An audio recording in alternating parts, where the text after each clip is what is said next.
So a little while ago, I had a 24 party and I invited some people, and those people invited some people, and before you know it, I've got a massive guest list to manage. So, what's the obvious solution? Well, code, of course. We're programmers, we have all the codes. So, I thought, what if I could write a script that asks the guests for their name and checks against a guest list to see whether or not they should be admitted? Now, the actual implementation was done via Alexa, which is a little bit hairy, but let's see if we can make a basic version of this using JavaScript. Now, using what we know about JavaScript so far, we could write maybe like a gigantic conditional statement. Say, if guest name equals Angela, then alert welcome. Else, if guest name equals Jack, then alert welcome. And so on and so forth until I basically break my fingers or I run out of motivation. So the problem here is that we've seen that you can store data in variables, but we've only been able to store a single piece of data. So for example, var a equals Angela, and we've seen that you can store different data types. But how can we store a collection of related items into the same container or the same variable? Well, this is a case for creating an array. So let's say that we have a single piece of data, an egg in this case. Instead of storing a single egg into a variable, we can also store it inside an array, or say an egg box full of eggs. And this is essentially what an array is. It's a collection of items that are related, and they can be stored together into the same container or the same variable. And this is what the syntax looks like. So you would create a variable, give it a name, let's say call it eggs, and we can set it to equal a bunch of data and enclose it inside these square brackets with commas in between each piece of data. And if we try to retrieve a piece of data from this array, then we can simply use the name of the array, eggs, and specify the position of the data inside the array by using, again, square brackets. Now, just take a quick guess. Which egg do you think my egg will equal if I run these lines of code? Given that the position that I'm trying to tap into is the egg at position 1 inside the eggs array. So if you remember from before, we said that computers always start counting from 0.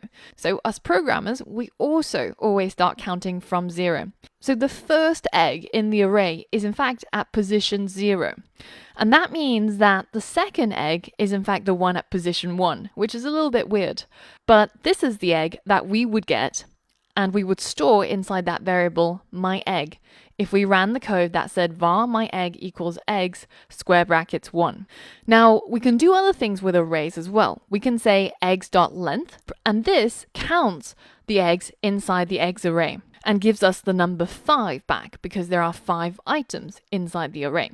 So using arrays, we can create a very simple guest list. So we can say something like, for example, var guest list equals open and close square brackets. And it's really important to remember that whenever you see square brackets, then it's usually something to do with a collection data type, such as an array. And we use these square brackets when we're creating arrays, as well as when we're trying to retrieve items from arrays. So this is a telltale sign that we're dealing with something that holds a number of data items, such as an array. So inside our guest list, I'm going to add all of these names that are on the guest list. So let's turn these names into strings. And now I can add them one by one into the guest list, remembering to add a comma in between each piece of data. So here's our brand new array that is stored inside a variable called guest list. And this array contains all the names of the people who are on my guest list.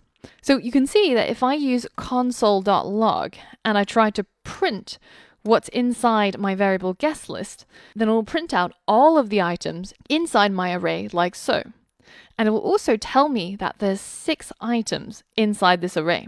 Now we can also find this out by simply saying guest list dot length, And this will do exactly the same thing. It will count how many pieces of data are currently inside the guest list and give you an output of that number. Now, let's see if we can retrieve the first guest on that guest list. So remember, when we want to retrieve items from the array, we have to start counting from 0. And we retrieve items in the same way that we create items, using the square brackets. And inside the square brackets, we specify the position of the data that we want to retrieve. So let's say that if I wanted the first piece of data, then I would say guest list square brackets 0. And this, if I console log it, you can see is Angela, which we can confirm is the first piece of data inside our array. Now, another cool thing that you can do with arrays is that you can use the function includes to find out if an array includes a particular item. So for example, in this case, if I say eggs.includes this specific egg, then the computer will look through your array and see if it matches with any of the items inside the array. And if it does, then this line of code will return true. And if it doesn't, then it will return false. So we get a Boolean as the output of this function. So given what you've just learned, can you write some code that creates a prompt that asks the guest what is their name, which they will then type into the prompt? Then you will check their name against all of the names inside our guest list. And if it does exist, then we'll send them an alert saying welcome. And if it doesn't exist, we'll tell them, sorry, maybe next time. So I'll go through the solution with you shortly after, but pause the video now and try and give that a go. You might need to rewind the video back and review some of the concepts that we spoke about in this lesson. All right, so the first thing we're going to do is we're going to create a variable called guest name. And this will be set to equal the response that we get back from the user when we ask them, what is your name? And now we can check to see if the guest list includes the guest name by using that includes function that we spoke about earlier on. And this will return either true or false, depending on whether if the guest name is included inside the guest list. So let's run our code and see what we get. So I'll give it a name that I know is definitely on the guest list, so my own, and I'm going to hit OK. Now that name is going to be stored inside guest name, and our next line of code on line 6 is going to check inside the guest list, is there a piece of data that is equal to the guest name? And we get back true. So in fact, the guest list does include the guest name. But say if we put in some random name or some random characters, then we get false once this line of code is evaluated. So how can we use this to give the user a different alert based on this condition?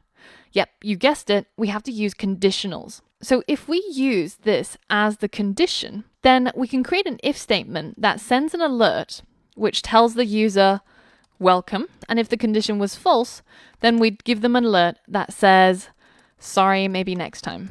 So now if we run our code, we can see if I give it a name that it recognizes, it'll give me an alert saying welcome. And if I give it a name that it doesn't recognize, then it'll say, sorry, maybe next time. So that's pretty simple, right? So this is how you can store a collection of data inside an array.